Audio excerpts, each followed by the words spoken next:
I'm back in the city.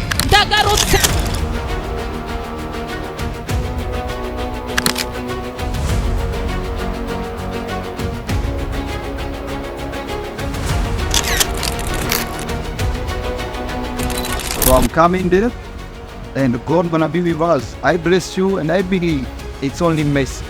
And by God's mercy, I'm gonna see His power in the prophetic and other ways. Just believe God still speaking till today, doing miracles till today. You are blessed. I love you. Shalom.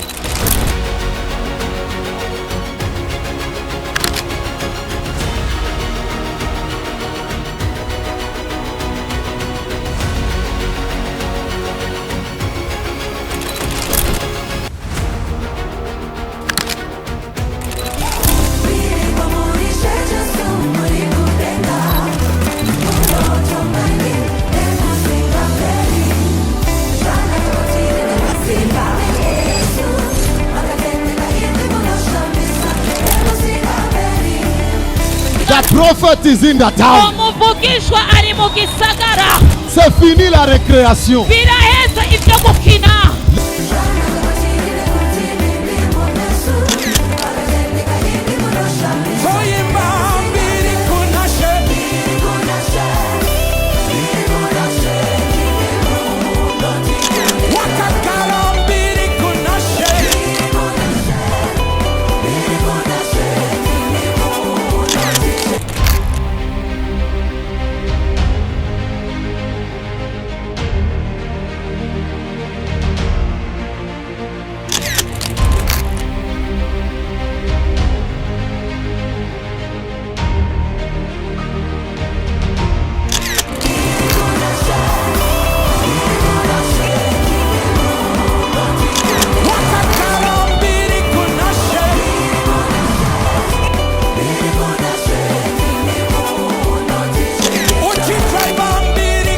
The devil will never fear you because you know how to speak. The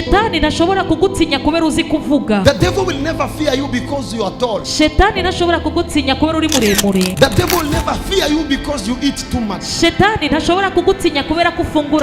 devil will never fear you even because you fast every day. Devil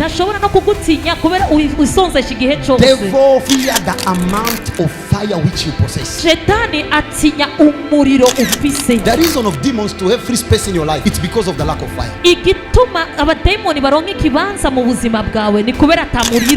is somebody somewhere has done some things against you. The way we're gonna finish this matter today, we have even grace to kill every person who possesses your progression.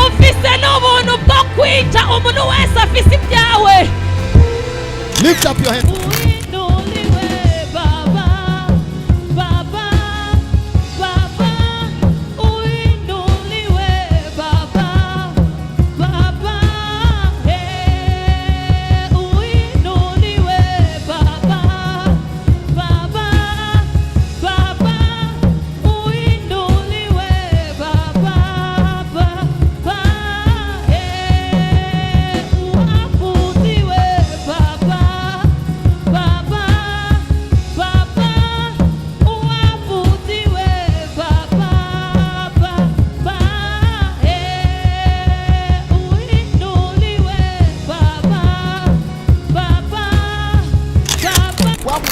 yarafise beki. Ule baba alikuwa na beki. Anashobora gutambuka neza adafise beki. Wa baba yarafise beki.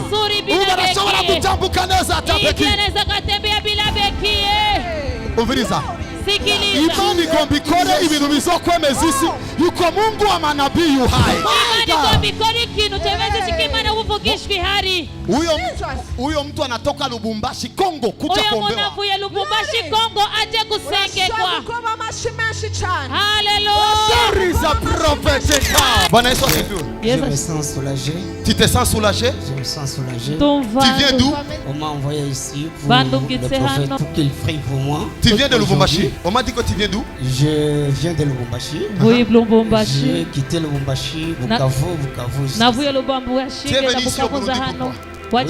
Non, je suis venu pour le traitement, mais il y a un ami janvier Il m'a informé hier. Il y a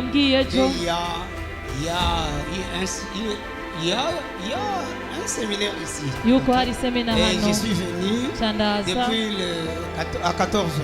À 14h, ils sont venus. Et ils sont entrés ici. Hier, la sœur Lydie qui m'a orienté parce qu'elle parlait avec mon ami là, Jean-Pierre. Alors qu'est-ce que tu sens maintenant? Comment je me sens amélioré. Tu te sens amélioré. Maintenant tu peux marcher. Marche un peu. Tu te sens amélioré? Oui. Je déclare la perfection totale au nom puissant de...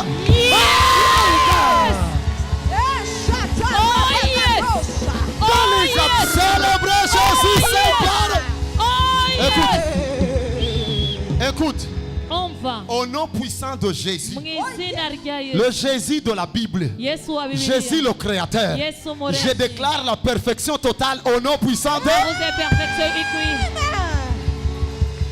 À partir de maintenant, reçois la guérison totale au nom puissant de Jésus. Alléluia. Alléluia. Il est vivant.